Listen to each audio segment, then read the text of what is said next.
আসসালামু আলাইকুম। বাংলার ধারাবাহিক ক্লাসে ইংলিশ মজা জব স্টুডিও থেকে সাথে আছে আমি মোহাম্মদ নাহিদুল ইসলাম নাহিদ। তো আশা করি আপনারা সবাই অনেক ভালো আছেন এবং সুস্থ আছেন। আপনারা অনেকে লাইভে যুক্ত হচ্ছেন। শেষ বিকেলের মেয়ে সালাম জানিয়েছেন, ওয়ালাইকুম আসসালাম। মাহমুদুর রহমান সালাম জানিয়েছেন, ওয়ালাইকুম আসসালাম। অনেকেই আপনারা সালাম জানিয়েছেন এবং জিজ্ঞাসা করেছেন স্যার কেমন আছে। জি আলহামদুলিল্লাহ, সব কিছু মিলিয়ে অনেক ভালো আছি, সুস্থ আছি। তো আপনারা যারা আমাদের লাইভে যুক্ত হয়েছেন আপনাদের সবাইকে শুভেচ্ছা জানাচ্ছি এবং বিশেষ করে যদি বলি যে যারা নতুন করে যুক্ত হচ্ছেন, তো আপনাদের প্রতি একটা রিকোয়েস্ট থাকবে। আপনারা যারা নতুন যুক্ত হচ্ছেন, আমাদের যে অতীতের যে এরকম আমরা ৭৫ দিনের মতো ক্লাস নিয়েছি, নিশ্চয়ই হয়তোবা জেনে গিয়েছেন বা জেনে থাকবেন। ঠিক একই রকমভাবে কিন্তু আমাদের এনটিআরসিকে কেন্দ্র করে অর্থাৎ নিবন্ধনকে কেন্দ্র করে কিন্তু আমাদের যে আয়োজন, এই ৯৬ দিনের যে আয়োজন, সেটার ধারাবাহিকতায় কিন্তু আজকে আমি আপনাদের সামনে হাজির হয়েছি মূলত বাংলা ক্লাসের পঞ্চমতম দিনের মতো, অর্থাৎ বাংলার ৬ নম্বর দিনের মতো, অর্থাৎ বাংলার ষষ্ঠ ক্লাসে কিন্তু আমি আপনাদের সামনে হাজির হয়েছে। তো ষষ্ঠ দিনের মতো বাংলার আলোচ্য বিষয়ের কথা যদি বলি, ধ্বনি ও বর্ণ এবং যুক্ত বর্ণ, অর্থাৎ আমরা গত ক্লাসে কিন্তু এইটার পার্ট 1টা পড়েছি। আজকে আমরা শেষ পর্ব বা পার্ট 2 আমরা পড়ব। এবং মুখস্থ বেইজের কথা যদি বলি, সমার্থক শব্দ আমি দিক নির্দেশনামূলক বলে দিয়েছি কিভাবে পড়তে হবে। তো সব কিছু মিলিয়েই আমাদের যে আয়োজন, তো সেইটা শুরু করার আগে একটু আপনাদের স্মরণ করিয়ে দেই আমাদের যে বই, বিশেষ করে যারা নতুন আপনারা যুক্ত হয়েছেন আপনাদের প্রতি আপনাদের জ্ঞাতার্থে জানাচ্ছি যে আমাদের যেই আয়োজন, অর্থাৎ আমাদের যে প্রাইভেট গ্রুপটা রয়েছে সেই গ্রুপে আমরা কিন্তু আমাদের ক্লাসের পিডিএফ দিয়ে থাকি। একই সাথে কিন্তু আপনারা নিশ্চয়ই জেনে গিয়েছেন আমাদের রুটিন মোতাবেক কিন্তু আমাদের প্রাইভেট যে গ্রুপ রয়েছে সেখানে কিন্তু আমাদের পরীক্ষাগুলো চলমান রয়েছে।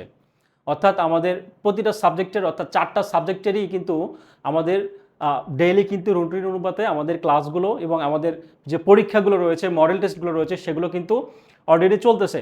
তো সেই মডেল টেস্ট বা এই পরীক্ষাগুলোতে যুক্ত হওয়ার পূর্ব শর্তটা কি নিশ্চয়ই আপনারা জানেন যে আমাদের এই all in one question bank যেটা রয়েছে, এই কোশ্চেন ব্যাংকটা কিনে আমাদের যে প্রাইভেট যে এসএমএস রয়েছে, আমাদের যে রয়েছে, পেজ রয়েছে, সেই পেজে কিন্তু আপনারা যদি ইনবক্স করেন বা টেক্সট করেন তাহলে কিন্তু আপনাদেরকে এই একটা প্রাইভেট গ্রুপের লিঙ্ক দিবে, যেখানে আপনারা খুব সহজেই যুক্ত হয়ে কিন্তু আমাদের এই পরীক্ষাগুলো দিতে পারবেন বা পরীক্ষা দেওয়ার যে প্রসেস, সেই প্রসেসগুলো কিন্তু সব কিছু জেনে যাবেন।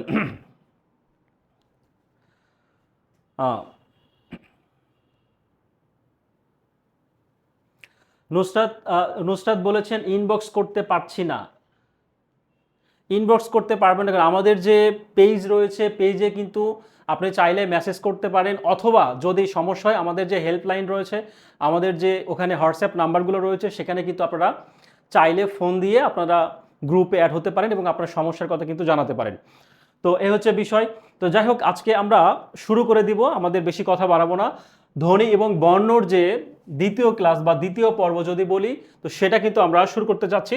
তো তার আগে একটু কথা বলে নেই, গতকালে কিন্তু আমরা দেখিয়েছি গত ক্লাসে, তো আজকেও একটু স্মরণ করে দিই আমাদের যে ধ্বনি এবং বর্ণ থেকে পরীক্ষায় যে কমন প্রাপ্ত, অর্থাৎ পরীক্ষায় ইতিমধ্যে এসেছে কীরকম, বা এই অধ্যায়টা বা এই টপিকটা আসলে এনটিআরসি এর জন্য কতটা গুরুত্বপূর্ণ সেটা আরেকবার দেখিয়ে দিচ্ছি, কারণ অনেকেই কিন্তু আপনারা নতুন করে যুক্ত হয়েছেন, হয়তো বা আপনারা গত ক্লাস করেননি, তাদের জন্য স্পেশালি আপনারা এইটা স্ক্রিনশট দিয়ে রাখতে পারেন। এবং একই সাথে এই অ্যানালাইসিসের মাধ্যমে কিন্তু আপনারা একটা বিষয় খুব ক্লিয়ারলি জেনে যাবেন, সেটা হচ্ছে কি যে কলেজ পর্যায়ে স্কুল এবং স্কুল 2 এই বিষয়গুলোতে বা এই প্রতিষ্ঠানগুলোতে এই অধ্যায় থেকে মূলত কেমন পরীক্ষায় কমন থাকে সেটার একটা বাস্তব চিত্র কিন্তু আপনারা দেখতে পাচ্ছেন।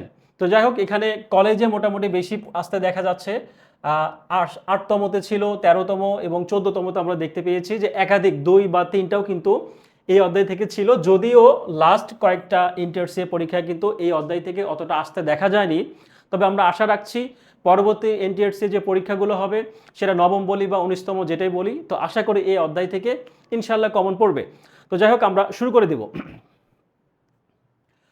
মিঠুন চক্রবর্তী বলছেন প্রাইভেট গ্রুপে পিডিএফগুলো পেলাম না। আমাদের প্রাইভেট গ্রুপে আমি প্রতিদিন যে ক্লাসগুলো নেই, আমার আজকের ক্লাসের কথা যদি বলি, আজকে ক্লাস শেষে কিন্তু ক্লাস শেষ হওয়ার সাথে সাথে কিন্তু আপনি আমাদের যে গ্রুপটা রয়েছে সেখানে সুন্দরভাবে দেওয়া থাকবে, আমাদের স্ট্যাটাস দেওয়া থাকবে, দেন স্ট্যাটাসের নিচে কমেন্টে আপনি কিন্তু চেক করে দেখবেন যে আমাদের আজকের ক্লাসের যে পিডিএফ নোটগুলো সবগুলো কিন্তু ওখানে পেয়ে যাবেন। ওকে, তো যাই হোক আমরা আরেকটু কথা বলি, সমার্থক শব্দ বিষয় একটু দেখাই। সমার্থক শব্দ বিষয় আসলে মুখস্থ বেইজ, এটা আসলে বলার তেমন কিছুই নেই। এটা কতটা গুরুত্বপূর্ণ আমরা দেখতেই পাচ্ছি।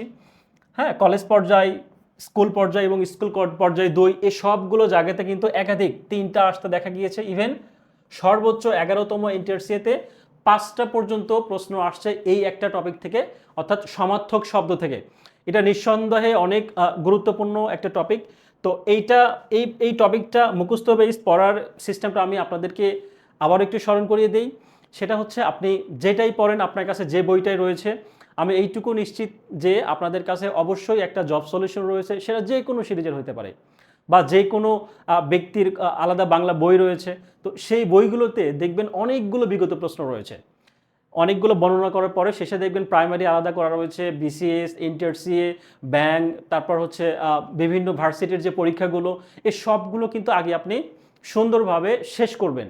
শেষ করার পরে যদি আপনার কাছে মনে হয়, তাহলে আপনি ভেতর থেকে যে বিষয়গুলো রয়েছে মুখস্থ বেইস, এই ভেতর থেকে আপনি যতটুকু পারেন পড়েন। তবে আমি এইটুকু ইনশিওর করছি, মোটামুটি বিগত থেকে আপনার যা কমন ওইটা কিন্তু চলে আসবে। তারপরেও যদি একটা বা দুইটা যদি কোনোভাবে মিস্টেক হয়, সেক্ষেত্রে আপনি এটা ধরে রাখেন যে এটা নর্মালি কারোই কমন পড়ে না কিন্তু, ঠিক আছে? এটা এমন এক জায়গা থেকে দিবে যে এটা আসলে খুবই ক্রিটিক্যাল একটা প্রশ্ন দিবে এবং সেটা সঠিক অ্যান্সার করা খুবই টাফ হয়ে যায়।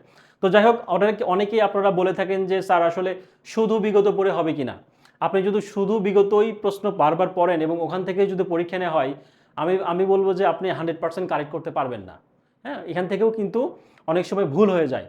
তো সুতরাং আপনি বিগত প্রশ্ন এমনভাবে পড়বেন, এমনভাবে আপনার ডিএনএর মধ্যে সেট করে নেবেন, যাতে করে যে কোনোভাবেই যেন এখান থেকে প্রশ্ন আসলে পরীক্ষায় যেন কোনোভাবে মিস না যায়, কোনোভাবেই যেন ভুল না হয়। তো সেইভাবে কিন্তু পড়তে হবে, ঠিক আছে? এই হচ্ছে বিষয়। তো যাই হোক, আমি সমার্থক শব্দের কথা বলে দিয়েছি। আর আরও যদি আলাদাভাবে যদি বলি, আমাদের যে প্রাইভেট যে গ্রুপ রয়েছে সেখানে কিন্তু পরীক্ষাগুলো চলমান রয়েছে। আজকে আমাদের বাংলার 2য় মডেল টেস্ট পরীক্ষা হবে। তো সেখানে কিন্তু আমাদের এই মুখস্থ যে বেইসগুলো রয়েছে, ওখানেও কিন্তু ওই মুখস্থ বেইজের যে প্রশ্নগুলো ওখানে কিন্তু আমরা রেখে দিয়েছি। তো যাই হোক, এগুলো আপনাদের প্রস্তুতিতে অনেক সহায়ক হবে আশা করি। যাই হোক, তো ঠিক আছে, আমরা কালকের যে পড়িয়েছিলাম আমরা ধ্বনি ও বর্ণ, এই অধ্যায়ের বাকি যে অংশটুকু রয়েছে সেই অংশটুকু আজকে একটু পড়ার চেষ্টা করব। তো খেয়াল করি, এখানে বলা হয়েছে ধ্বনি বা বর্ণ বা ব্যঞ্জন ধ্বনি। আমরা গত ক্লাসে কিন্তু স্বরধ্বনি সম্পর্কিত বিভিন্ন বিষয় সম্পর্কে জেনেছি, স্বরধ্বনি সম্পর্কিত বিভিন্ন বিষয় জেনেছি। তো আজকে আমরা ব্যঞ্জন ধ্বনি রিলেটেড যে প্রশ্নগুলো রয়েছে বা ব্যঞ্জন ধ্বনি রিলেটেড যে আলোচনাগুলো রয়েছে সেগুলো একটু দেখার চেষ্টা করব। তো অবশ্যই একটু মনোযোগ সহকারে ক্লাসটা করবেন, ঠিক আছে?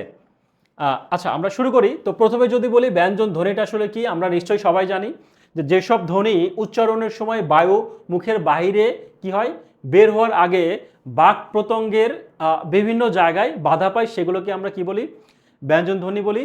তো এই ব্যঞ্জন ধ্বনিগুলোর মধ্যে স্বরেও কি হয়, স্বরধ্বনি যুক্ত থাকে, আমরা নিশ্চয়ই জানি। আর ব্যঞ্জন বর্ণর কথা যদি বলি, যে ব্যঞ্জন ধ্বনির লিখিত রূপকে বা ধ্বনিতূতককে আমরা সাংকেতিক চিহ্নকে কি বলি, বা হচ্ছে কি সাংকেতিক চিহ্নকে হচ্ছে ব্যঞ্জন বর্ণই বলি। তো এখন এই ব্যঞ্জন বর্ণের কিন্তু 2টা রূপ থাকে। কি কি রূপ থাকে? একটা হচ্ছে পূর্ণ রূপ থাকে আর একটা সংক্ষিপ্ত রূপ থাকে। তো আমি কিন্তু গত ক্লাসে দেখিয়েছি যে স্বরবর্ণের সংক্ষিপ্ত রূপটা আসলে কি। আমরা সবাই নিশ্চয় জানি এবং পরীক্ষার জন্য খুবই গুরুত্বপূর্ণ যে স্বরবর্ণের সংক্ষিপ্ত রূপকে হচ্ছে কার বলে।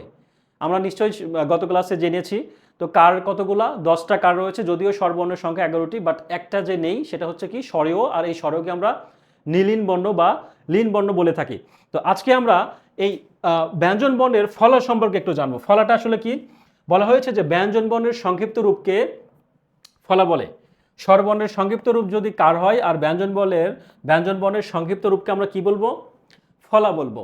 তো এখন এই 2টা সংজ্ঞা কিন্তু পরীক্ষার জন্য খুবই গুরুত্বপূর্ণ। এখন এই কার কোনগুলো আর এই ফলা কোনগুলো, এইটা যতটা না গুরুত্বপূর্ণ, তার থেকে আমাদের বেশি যে গুরুত্ব সেটা হচ্ছে স্বরবর্ণের বা সংজ্ঞাটা, অর্থাৎ স্বরবর্ণের সংক্ষিপ্ত রূপটা কি বলে আর ব্যঞ্জন বর্ণের সংক্ষিপ্ত রূপকে কি বলে। তো এই সংজ্ঞাটাই কিন্তু পরীক্ষার জন্য বেশি গুরুত্বপূর্ণ। তো তারপর আমরা খেয়াল করব যে আমরা জানি যে এর সংজ্ঞাটাও কিন্তু পরীক্ষায় আসে। ব্যঞ্জন বর্ণের ফলা যদি বলা হয়, সংক্ষিপ্ত রূপকে ফলা বলে, আমরা জানলাম। আর বাংলা বর্ণমালায় ফলা হচ্ছে কয়টি রয়েছে? 6টি। ফলা কয়টি রয়েছে আমরা জেনেছি? 6টি। একটু খেয়াল করি, আমরা একটু স্লাইডে খেয়াল করি। স্লাইডে একটু খেয়াল করব।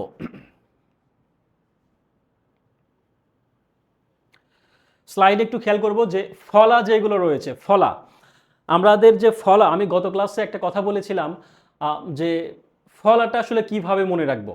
অনেক সময় আমি উদাহরণ সহকারে মজা করে বলেছিলাম যে আজকে আমার মনটা অনেক ভালো নেই, বা আমার মনের অবস্থাটা আসলে কি হযবরল অবস্থা। অর্থাৎ কি, এখানে আমি টেকনিকটা লিখে দিয়েছি আপনাদের সুবিধার জন্য যে হযবরল মন, মনটাকে হচ্ছে, মনটা যেহেতু ভালো নেই, মনটা খুব খারাপ, তো এই জন্য একটা একটা বিশৃঙ্খলা একটা অবস্থা। হযবরল মানে কি, একটা বিশৃঙ্খলা অবস্থা। তো আরেকটা কথা বলি যে আপনাদের যদি বলা হয় যে এই হযবরল নামে কিন্তু একটা শিশুতোষ গ্রন্থ রয়েছে, এটাও কিন্তু পরীক্ষায় আসে।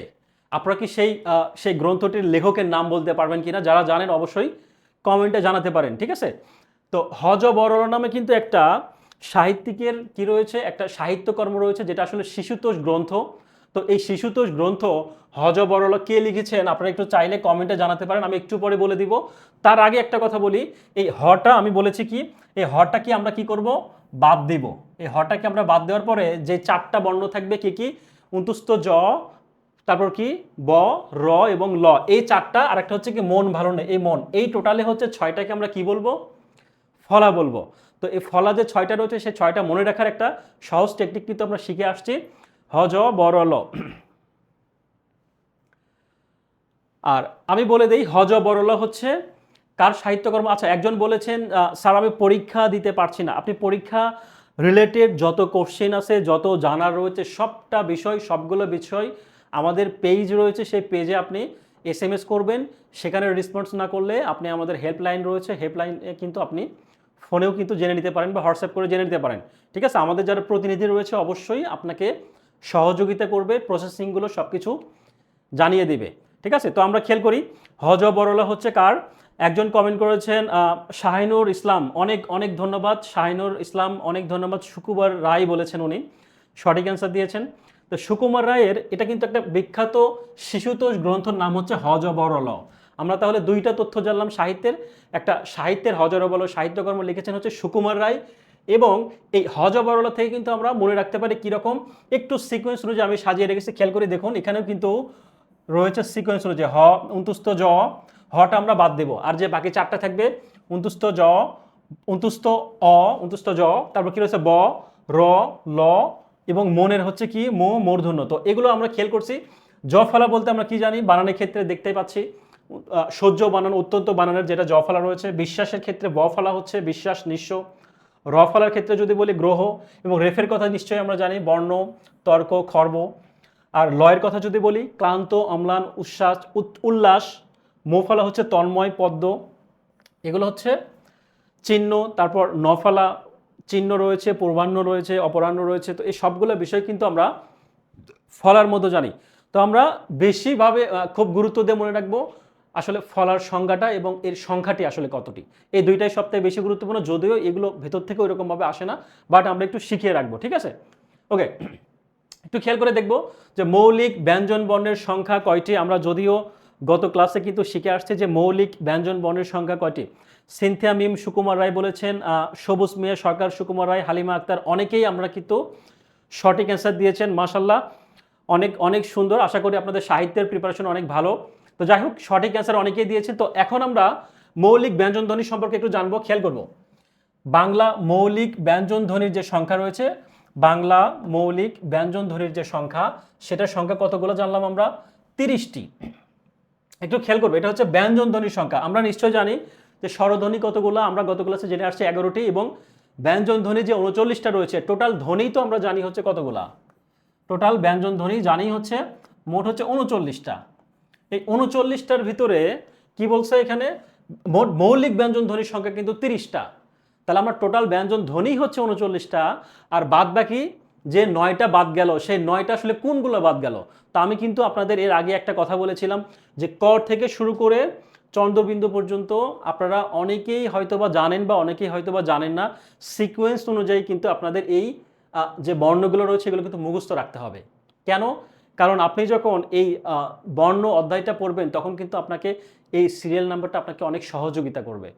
ঠিক আছে? তো যারা মুখস্থ করতে পারেন আলহামদুলিল্লাহ, সিকোয়েন্সি হয়তোবা আপনারা এলোমেলো হলে বলতে পারবেন, বাট সিকোয়েন্সি মুখস্থ করলে আসলে আপনার জন্য একটু সুবিধা হবে। খেয়াল করি এখানে কিন্তু কয়েকটা বর্ণ, একটা হচ্ছে ইয়, মূর্ধন্য, তারপর কি উন্তুস্ত, উন্তুস্ত জ, মূর্ধন্য স, খণ্ডত্ব, উন্তুস্ত অ, অনুস্বার, বিসর্গর, চন্দ্রবিন্দু। এই যে 9টা বর্ণ, এই 9টা বর্ণ বাদ দিয়ে বাদ বাকি যে বর্ণগুলো রয়েছে সেগুলোকেই মূলত আমরা মৌলিক ব্যঞ্জনধ্বনি বলবো। অর্থাৎ আমি একটু মিশিয়ে দিই, যেহেতু লাল করে চিহ্নিত করা রয়েছে, তো এই লাল চিহ্নিত যে বর্ণ, এই বর্ণগুলোকে বাদ দেওয়ার পরে এই যে বাদ বাকি বর্ণগুলো থাকবে সেগুলোকে কিন্তু আমরা মৌলিক ব্যঞ্জনধ্বনি হিসেবে চিহ্নিত করব। এখন এই যে বাদ যে দিলাম, এই বাদটা আসলে কেন দিলাম খেয়াল করি। এখানে লাল চিহ্নতে যে 9টি ব্যঞ্জন বর্ণ এগুলো বাদ দেওয়া হয়েছে, কারণ কি? কারণ এদের উচ্চারণ নেই এবং অন্য ধ্বনি দিয়ে এদের প্রকাশ করা হয়, অর্থাৎ এরা আলাদাভাবে প্রকাশ করতে পারে না, এই জন্য এদের অন্য ধ্বনির সহযোগিতার প্রয়োজন হয়। কিরকম?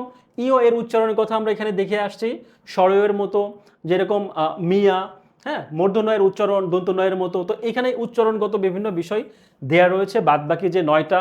হ্যাঁ, তারপর হচ্ছে কি বিসর্গের উচ্চারণ হচ্ছে কি হয়ের মতো। তো এই বিষয়গুলো একটু আমরা পড়ে নেব, ঠিক আছে, রিডিং পড়ে নেব, যদিও এখান থেকে অতটা গুরুত্বপূর্ণ না, বাট আমরা যে তথ্যটা জানবো সেটা হচ্ছে এই মৌলিক ব্যঞ্জনধ্বনির সংখ্যা যে 30টি, এটা কিন্তু পরীক্ষার জন্য গুরুত্বপূর্ণ। বাট কোন 30টি এইটা অতটা গুরুত্বপূর্ণ না, বাট আমরা জানার জন্য এভাবে ছক আকারে দিয়েছি যাতে করে আপনাদের বুঝতে সুবিধা হয়।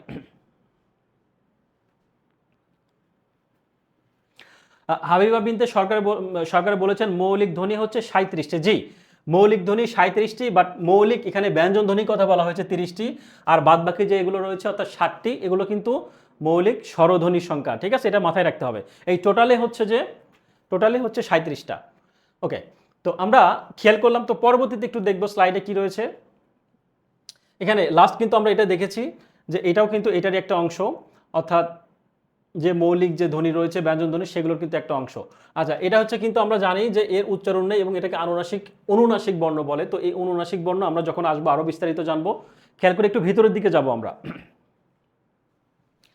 ব্যঞ্জন ধ্বনিগুলোকে 4টি ভাগে ভাগ করা যায়। আমরা একটু ভিতরে ঢুকবো। প্রথমে ব্যঞ্জন ধ্বনিগুলোকে আমরা 4টি ভাগে ভাগ করব। এই যে ভাগগুলো রয়েছে সে ভাগের ভিতরে যে বিষয়গুলো রয়েছে ওগুলো একটু আমরা পরীক্ষায় কিন্তু আসে, এগুলো একটু দেখার চেষ্টা করবো। কি কি সেই 4টি ভাগ?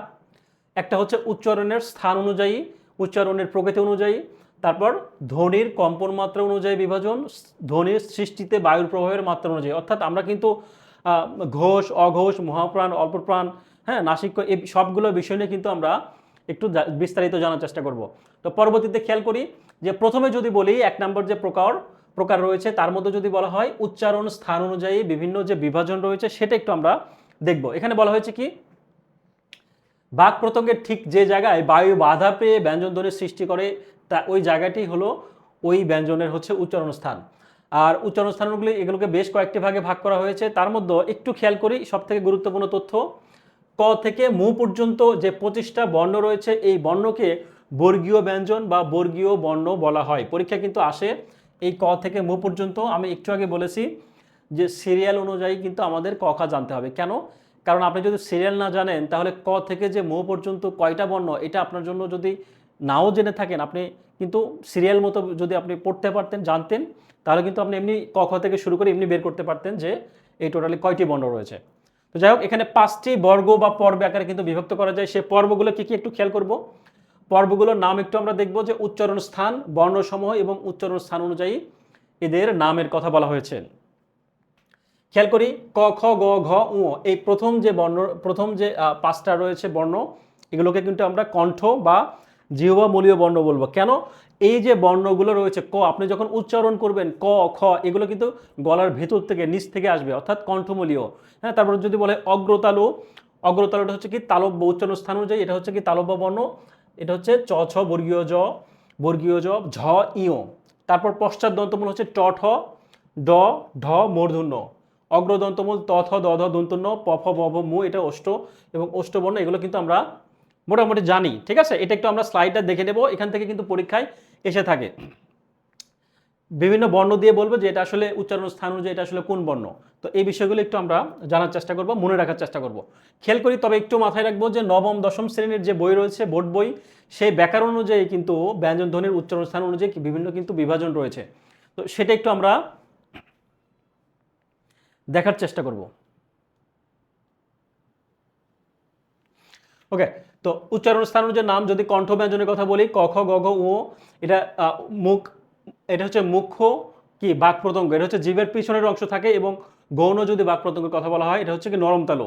কণ্ঠ নালীর ব্যঞ্জন হচ্ছে কি হ, তারপর তালব্য ব্যঞ্জন চ ছ বর্গীয় ঝ ইয়। তো এই বিষয়গুলো একটু রিডিং করে নেবেন বারবার, যাতে করে আপনাদের আয়ত্তে চলে আসে। ঠিক আছে, মুখস্থ করার দরকার নেই, জাস্ট বারবার রিডিং করলে কিন্তু আপনারা সব কিছু বিষয় জানতে পারবেন।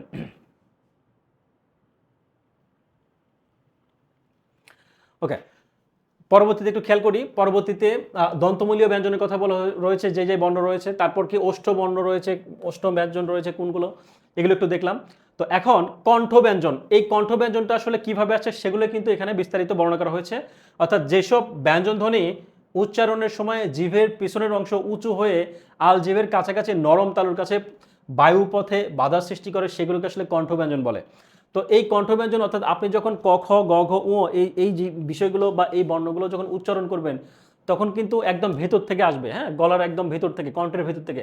এই বিষয়গুলো এখানে বর্ণনা করে বলা রয়েছে। কণ্ঠনালীর কথা বলা হয়েছে কি, কণ্ঠনালী হচ্ছে ব্যঞ্জন উচ্চারণের সময় ধ্বনিদ্বার থেকে বায়ু কণ্ঠনালী হয়ে সরাসরি বের হয়ে আসে, এবং হ কণ্ঠনালীর ব্যঞ্জন ধ্বনির একটা উদাহরণ। তো কণ্ঠনালীর ব্যঞ্জন ধ্বনির উদাহরণ যদি বলে যে হ আসলে, এটা কিন্তু গুরুত্বপূর্ণ, হ্যাঁ, কণ্ঠনালী ও ব্যঞ্জন ধ্বনির উদাহরণ কোনটি?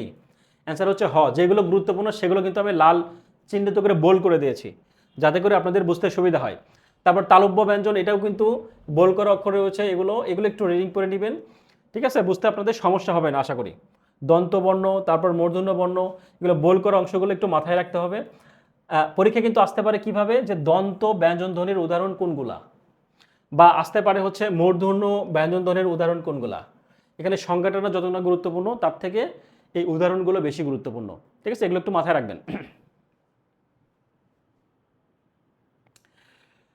সিদ্দিকুর রহমান সাগরে বলেছেন যে পিডিএফ গুলো দেওয়া হয় কিনা। আমি বারবারই বলেছি, অনেকেই হয়তো বা আপনারা আমাদের নতুন ক্লাস দেখছেন, নতুন করে ক্লাস করছেন, তো আপনাদের জানাচ্ছি, সেটা হচ্ছে আমাদের ক্লাসগুলো কিন্তু সবগুলোই রেগুলার রুটিন মতো হয়, এবং এই রুটিনটা কিন্তু আমাদের পেজে পেয়ে যাবেন, ফ্রিলিভাবে ক্লাস করতে পারবেন। আর আপনি যদি বলেন যে আপনি ক্লাসের পাশাপাশি আমাদের এক্সট্রা সুযোগ নেবেন, এক্সট্রা কিছু ফ্যাসিলিটি রয়েছে, সেগুলো গ্রহণ করতে চান, সেই ফ্যাসিলিটি হচ্ছে আমাদের নিয়মিত পরীক্ষা, আমাদের পিডিএফ যে ক্লাসগুলো নেওয়া হচ্ছে, সেই ক্লাসের যে পিডিএফ নোটগুলো সেগুলো। তাহলে আপনাকে অবশ্যই আমাদের ওই বইটা ক্রয় করতে হবে। All in one question bank নামে যে বইটা রয়েছে, সেটা ক্রয় করে কিন্তু আমাদের পেজে নক দিতে হবে যে স্যার আমরা বইটা ক্রয় করেছি। তাহলে আমাদের প্রতিনিধি আপনাকে একটা গ্রুপের লিঙ্ক দিবে, সেই লিঙ্কে যুক্ত হলেই আপনি কিভাবে পরীক্ষা দিবেন, কবে পরীক্ষা দিবেন, কোন কোন বিষয় পরীক্ষা দিবেন, কত মার্কের পরীক্ষা দিবেন, অর্থাৎ পরীক্ষা সম্পর্কিত A to Z তথ্য কিন্তু আপনি খুব সহজেই পেয়ে যাবেন। তো এ হচ্ছে বিষয়। তো যাই হোক, তো এখন আমরা পরবর্তীতে খেয়াল করি, দন্তমূলীয় ব্যঞ্জনগুলোও কিন্তু উদাহরণগুলো দেখতে পাচ্ছি। পরীক্ষার জন্য গুরুত্বপূর্ণ উদাহরণগুলো অবশ্যই মাথায় রাখবেন। ঠিক আছে, এবার দেখবো যে আমরা উচ্চারণের প্রকৃতি অনুযায়ী বিভাজন, উচ্চারণের প্রকৃতি অনুযায়ী আসলে খেয়াল করি, উচ্চারণের এই প্রকৃতি অনুযায়ী ব্যঞ্জন ধ্বনিকে কয়েকটি ভাগে ভাগ করা যায়। তার মধ্যে একটা রয়েছে স্পৃষ্ট ব্যঞ্জন। স্পৃষ্ট ব্যঞ্জনটা আসলে কি, বা স্পর্শ বা স্পৃষ্ট ব্যঞ্জনটা আসলে কি, খেয়াল করি। যদি একটু খেয়াল করবো যে ধ্বনি উচ্চারণের সময় দুটি বাক প্রত্যঙ্গ একসাথে বাধা প্রদান করে ফুসফুস তাড়িত বাতাসকে আটকে দেবে। তো এখন কথা হচ্ছে যে এই স্পৃষ্ট ব্যঞ্জনগুলো আসলে কি, এবং পরীক্ষায় যেটা আপনাদের জন্য গুরুত্বপূর্ণ সেটা হচ্ছে কি, আপনারা কিন্তু অনেক সময় রয়েছে যে ব্যঞ্জন যে বর্ণগুলো রয়েছে সেই কণ্ঠনালীর থেকে কিভাবে আসে, মূর্ধন্য থেকে কিভাবে আসে, আপনি যদি এই বিষয়গুলো উচ্চারণ করে যদি ফাইন্ড আউট করতে চান, উচ্চারণ করে যদি আপনি শিখতে চান, তাহলে এটা আপনার জন্য খুবই টাফ হবে। তো আমার পরামর্শ থাকবে আপনি নর্মালি স্বাভাবিকভাবে মনে রাখার চেষ্টা করবেন, যাতে আপনার জন্য সুবিধা হয়। ওকে, তো এখন কথা হচ্ছে খেয়াল করব যে নবম দশম শ্রেণীর নতুন ব্যাকরণ বই অনুযায়ী স্পৃষ্ট ব্যঞ্জন ধ্বনি কোনটি। এখানে আমি একটা জিনিস খেয়াল করে দেখাই যে স্পৃষ্ট ব্যঞ্জন, তারপরে এখানে আরও যে ব্যঞ্জনগুলো রয়েছে, এই সবগুলো কিন্তু আমরা বিস্তারিত জানবো, এবং যেই বিষয়গুলো পরীক্ষার জন্য গুরুত্বপূর্ণ সেই বিষয়গুলো কিন্তু আমি আপনাদেরকে বলে দেব। তো এখন খেয়াল করি, এখানে বলা হয়েছে যে নবম দশম শ্রেণীর নতুন ব্যাকরণ বইতে স্পৃষ্ট ব্যঞ্জন ধ্বনি হচ্ছে 20টি। একটু মাথায় রাখবেন, এই তথ্যটা কিন্তু বিভিন্ন বইয়ে বিভিন্ন রকম দেয়া রয়েছে। তো আমি একটু আপনাদের ক্লিয়ার করে দিচ্ছি সবগুলোই, এবং এদের সোর্স কোনগুলো সবগুলো একটু খেয়াল করব। কণ্ঠ স্পৃষ্ট ব্যঞ্জনধ্বনি, তালু স্পৃষ্ট ব্যঞ্জনধ্বনি, মূর্ধন্য, দন্তন্য এবং ওষ্ঠ, এই সবগুলো মিলে আমরা খেয়াল করব। ক খ গ ঘ, এখানে কিন্তু একটা ও ছিল, ও, তারপর হচ্ছে কি ইয়, মূর্ধন্য, দন্তন্য, মু, এই যে 5টা বর্ণ, এই 5টা বর্ণ কিন্তু বাদ যাবে। অর্থাৎ আপনাকে কিন্তু ক থেকে মো পর্যন্ত যে 25টা বর্ণ রয়েছে এগুলো কিন্তু 100% অবশ্যই আপনাকে মুখস্থ রাখতে হবে। এর পরবর্তী যদি না রাখেন সেটা হয়তো বা অতটা সমস্যা হবে না, কিন্তু ক থেকে মো পর্যন্ত যে 25টা বর্ণ এগুলো কিন্তু অবশ্যই আপনাকে মুখস্থ রাখতে হবে। তো সিরিয়াল যে আমরা জানি যে এখানে কিন্তু এই লাস্টের যে ডিজিটটা বা লাস্টের যে বর্ণটা সেটা কিন্তু বাদ রয়েছে। তার মানে এখানে 25টা যে বর্ণ রয়েছে তাহলে লাস্টের যে ডিজিট, এই 5টা বর্ণকে আমরা বাদ দিয়ে, তাহলে 25টার মধ্যে 5টা বাদ দিলে কত থাকে? 20টা। সেই 20টাকে আমরা কি বলবো? স্পষ্ট ব্যঞ্জনধ্বনি, যেটা আসলে নবম দশম শ্রেণীর নতুন ব্যাকরণ বই অনুপাতে খেয়াল করি, নতুন ব্যাকরণ বইয়ে কিন্তু এইটা অ্যান্সার দেওয়া রয়েছে। পরবর্তী তথ্য দেখি, এইটাই বলা হয়েছে যে মুনির চৌধুরী এবং মোফাজ্জল হায়দার চৌধুরীর মতে ক থেকে মু পর্যন্ত 25টি বর্ণকে স্পষ্ট বর্ণ। তাহলে আমরা দুইটা তথ্য পেলাম। একই প্রশ্ন, অ্যান্সার কিন্তু এক এক রকম। কীরকম? এখানে আমরা কিন্তু এই যে ও রয়েছে লাস্টের যে বর্ণ, এটা কিন্তু আবার এখানে দেয়া রয়েছে। তার মানে এখানে আমরা টোটাল বর্ণ পেয়েছি কতগুলো? 25টি। এই স্পৃষ্ট যে ব্যঞ্জন রয়েছে, এই স্পৃষ্ট ব্যঞ্জনটা কিন্তু একজনের নবম দশম শ্রেণীর বই অনুপাতে আমরা জানলাম 20টি। আর মুনির চৌধুরী এবং মুফাজ্জল হায়দার চৌধুরীর মতে আমরা জানলাম কয়টি? 25টি। অর্থাৎ লাস্টের যে বর্ণ ছিল এগুলোও এখানে অ্যাড করা রয়েছে। আরেকটু খেয়াল করি যে বাংলা একাডেমি প্রমিত বাংলা ব্যবহারিক ব্যাকরণ অনুযায়ী স্পৃষ্ট ব্যঞ্জনধ্বনির সংখ্যা কিন্তু আবার এখানে বলা হয়েছে কয়টি? 16টি। এখানে বলা হয়েছে হচ্ছে 16টি। আপনি হয়তো বা কোনো বইয়ে এই 3টে এক জায়গায় হয়তো আপনি তথ্য পাবেন না, যেটা কিন্তু আমি বিভিন্ন জায়গা থেকে সোর্স থেকে নিয়ে কিন্তু আপনাদের একত্রিত করে রেখেছি, এই কারণে যাতে করে আপনারা আসলে বুঝতে পারেন। অনেক সময় হয়তো বা মনে হইতে পারে যে আমি এক বইয়ে পড়েছি 16টি, এটাই সঠিক অ্যান্সার, বা আরেক জায়গায় পড়েছি এটাই 20টা, এটাই সঠিক অ্যান্সার। তো ব্যাপারটা হচ্ছে যে এটা কোনটা আসলে আমরা অ্যান্সার করব পরীক্ষায় যদি আসে, তাহলে আমরা সঠিক অ্যান্সার কোনটা দেখাবো, এটা একটা বড় প্রশ্ন। তো যদি আসে তাহলে আমাদের কিন্তু মাথায় রাখতে হবে, যদি অপশনে এই 3টার মধ্যে যে কোনো একটা যদি থাকে তাহলে সেটাই কিন্তু অ্যান্সার কারেক্ট হবে। আপনি শুধু পড়লেন যে স্পৃষ্ট ব্যঞ্জনধ্বনির সংখ্যা হচ্ছে কয়টি নবম দশম শ্রেণীর, বা আপনি মুনির চৌধুরীর মধ্যে জানলেন হচ্ছে 20টা বা 25টা, আপনি ওটাই ধরে আসছেন, পরীক্ষায় অপশন আসলে 16টা। আপনি কিন্তু বিকল্প অপশন জানেন না যে এটা আসলে বাংলা একাডেমিক সোর্স অনুপাতিক যে 16টা এটা আপনি জানেন না, তাহলে কিন্তু আপনি এই অ্যান্সারটা দাগাতে পারবেন না, ভুল দিয়ে আসবেন বা আপনার কাছে মনে হবে এটা সঠিক অ্যান্সার না। ঠিক আছে, তাহলে আমরা জানলাম বাংলা একাডেমি কর্তৃক। তো এখন আমরা দাগাবো কয়টা অ্যান্সার, এটা সম্পূর্ণ নির্ভর করতেছে অপশনের উপরে। অপশন দেখে কিন্তু আপনি দাগাবেন। তবে যদি একাধিক অপশন থাকে সেক্ষেত্রে আমরা বাংলা একাডেমিটাকে আসলে বেশি প্রায়োরিটি দেওয়ার চেষ্টা করব, বাংলা একাডেমিটা আসলে বেশি প্রায়োরিটি দেবো। ঠিক আছে, এটা একটু দেওয়ার চেষ্টা করবো। 16টি নতুন বই অনুপাতে এখন ম্যাক্সিমাম যারা নতুন আপডেট করছেন তারা ম্যাক্সিমাম 16টি দিচ্ছেন, আবার অনেকে কিন্তু সবগুলো তথ্যই এক জায়গায় দিয়ে রাখছেন। তবে আমি জানার জন্য দিয়ে রাখলাম, যেমন 3টা তথ্যই বলা হয়েছে। একটা হচ্ছে নবম দশম শ্রেণীর নতুন ব্যাকরণ বই, খেয়াল নতুন বই, এটা কিন্তু নতুন, এই নতুন বই কিন্তু 20টি রয়েছে। তারপর মুনির চৌধুরী, এখানে বলা হয়েছে 25টি, আবার বলা হয়েছে কয়টি? 16টি। আসলে এটা অনেকটা নির্ভর করেও যিনি কোশ্চিন করবেন ওনার ওপরে, কারণ সবগুলো সোর্সই তো অথেন্টিক সোর্স, তাই না? 9-10-এর ব্যাকরণ বই যে এরকম অথেন্টিক, বাংলা একাডেমি সেরকম কিন্তু অথেন্টিক। তো সবগুলোই কিন্তু এটা আসলে কোনোটাই মানে একটার থেকে যে আরেকটা বেশি বেশি অ্যান্সারটা আসলে কারেক্ট এটা ভাবার আসলে কোনো কারণ নাই। এটা নির্ভর করতেছে হচ্ছে প্রশ্নকর্তা আসলে কিভাবে কোনটাকে ফলো করে কোশ্চেন করবেন, এটা হচ্ছে প্রশ্নকর্তার উপর নির্ভর করবে।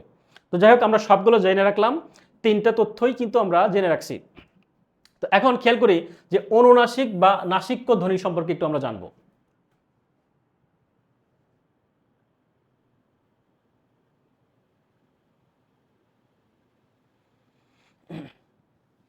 আচ্ছা, অনুনাসিক বা নাসিক্য ধ্বনি একটু জানার চেষ্টা করব। যে সকল ব্যঞ্জন ধ্বনি উচ্চারণের ফুসফুস তাড়িত বাতাস নাক এবং মুখ দিয়ে বের হয় তাদেরকে কি বলা হয়? অনুনাসিক বা নাসিক্য ধ্বনি। তো এই সংজ্ঞাটা যতটা না গুরুত্বপূর্ণ, তার থেকে গুরুত্বপূর্ণ হচ্ছে এই অনুনাসিক বা নাসিক্য বর্ণগুলো আসলে কোনগুলা এবং কতগুলা বর্ণ, এটা কিন্তু পরীক্ষায় বেশি আসে।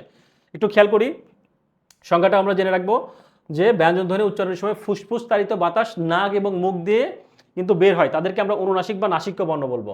তো এখন এখানে আবার কয়েকটা মতভেদ রয়েছে, খেয়াল করি কয়েকটা মতভেদ রয়েছে, এটাও ঠিক সেম, একটু দেখবো আমরা। এখানে বলা হয়েছে যে বাংলা একাডেমি প্রমিত ব্যাকরণ অনুযায়ী বলা হয়েছে যে 3টি বর্ণকে নাসিক্য বলা হয়েছে, 3টি বর্ণ। সেই 3টি কোন কোন 3টি? মো, দন্তন্য এবং উ। আমরা নিশ্চয়ই জানি ক থেকে মো পর্যন্ত যে 25টা বর্ণ রয়েছে, আমরা কিন্তু ঘোষ অঘোষ 1 3 বা 2 4 এভাবে জোর বেজোর কিন্তু আমরা পড়ে আসছি। তো 5 নাম্বার যে বর্ণগুলো রয়েছে, সে 5-এর সে লাস্ট যে ডিজিটগুলো বর্ণগুলো সবগুলো কিন্তু নাসিক্য, আমরা এটা জানি।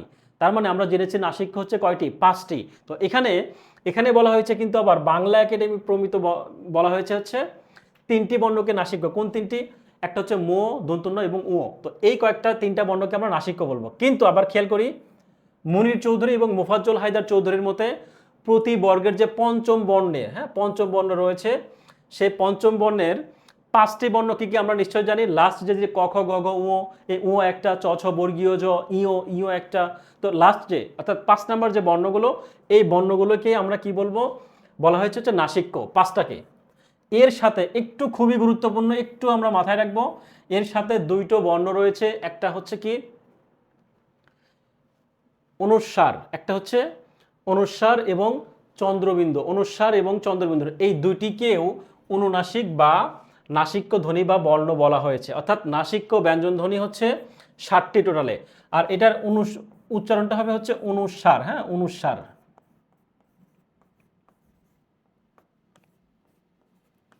এটার উচ্চারণ হচ্ছে অনুস্বার এবং চন্দ্রবিন্দু। তো এই অনুস্বারটা আসলে অনুস্বার এবং চন্দ্রবিন্দু, অর্থাৎ আমরা যে 5টা জানলাম নাসিক্য, অর্থাৎ শেষের যে 5টা বর্ণ, সেটার সাথে নতুন করে 2টা যোগ করলাম, 2টা বর্ণ, একটা হচ্ছে অনুস্বার আর একটা হচ্ছে চন্দ্রবিন্দু। এই দুইটিকে কিন্তু অনুনাসিক বা নাসিক্য ধ্বনি বা বর্ণ বলা হয়েছে। তাই নাসিক্য ব্যঞ্জন বর্ণ হচ্ছে টোটালে 7টি। তাহলে আমরা এখানে কয়েকটা তথ্য পেলাম। একটা হচ্ছে নাসিক্য বর্ণ এক জায়গায় আমরা আগে জেনেছি হচ্ছে 5টি শুধু, বাট আপডেট যেটা আমরা সব থেকে বেশি যেটা গুরুত্ব দেব সেটা হচ্ছে নাসিক্য বর্ণ 7টি। তবে 7টি যদি অপশনে না থাকে তাহলে আমরা 5টি অপশন থাকলে 5টি দেব, বা 5টি অপশন যদি না থাকে তাহলে কিন্তু আমরা এই বাংলা একাডেমি যে 3টি দেওয়া রয়েছে 3টি কিন্তু আমরা অ্যান্সার করতে পারি। তো এই তথ্যগুলো সবগুলো জেনে রাখবো। তো অপশন দেখে তারপরে আমরা সিদ্ধান্ত নেব যে আসলে কোনটা আমরা কারেক্ট অ্যান্সার দেখাবো। ঠিক আছে? তো উষ্ম ধ্বনিটা একটু আমরা খেয়াল করবো। উষ্ম ধ্বনিটা আসলে কি? যেসব ব্যঞ্জন ধ্বনি উচ্চারণের বায়ু ঘর্ষণের সৃষ্টি করে, ঘর্ষণ সৃষ্টি করে, সেই সকল ব্যঞ্জনকে উষ্ম ধ্বনি বলে। অর্থাৎ যে সকল ব্যঞ্জন ধ্বনির উচ্চারণের সময় বাক প্রত্যঙ্গের স্পর্শে এসে ফুসফুস তাড়িত বাতাস ঘর্ষণের সৃষ্টি করে, সেই সকল বর্ণকে কিন্তু আমরা উষ্ম ধ্বনি বা উষ্ম বর্ণ বলতে পারি। এখন পরীক্ষার জন্য যেটা গুরুত্বপূর্ণ, এই যে 2টা তথ্য, এটা একটু আমরা খেয়াল করব। সংজ্ঞা গুরুত্বপূর্ণ, তার থেকে বেশি গুরুত্বপূর্ণ আসলে উষ্ম ধ্বনিটা আসলে কোনগুলো, উষ্ম বর্ণগুলো আসলে কোনগুলো, এটা একটু আমরা খেয়াল করব।